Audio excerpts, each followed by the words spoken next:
घरामध्ये जर भाजीला काही नसेल तर तुम्ही ही रेसिपी नक्की ट्राय करू शकता. त्यासाठी बेसन घेतले आहे, त्यामध्ये जिरे, ओवा, हळदी पावडर, लाल मिरची पावडर, चवीपुरते मीठ आणि ठेचलेला लसूण घालून छान मिक्स करून याचे घट्टसर बॅटर तयार केले आहे.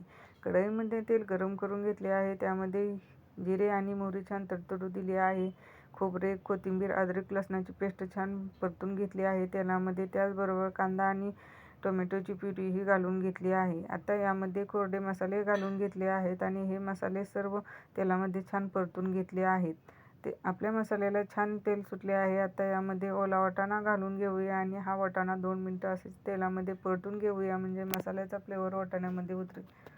हे पहा, इथे 2 मिनटं झालेले आहेत आणि छान वाफ निघली आहे. आता यामध्ये पाणी घालूयात आणि चवीपुरते मीठ घालून झाकण ठेवून उकळ येऊ देऊया.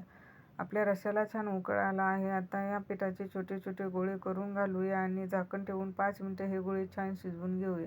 तर इथे आपले गोळे शिजून तयार आहेत. तुम्ही पाहू शकता, मस्त फुगून वरती आले आहेत. तयार आहे एकदम झणझणीत अशी ही रस्सा भाजी.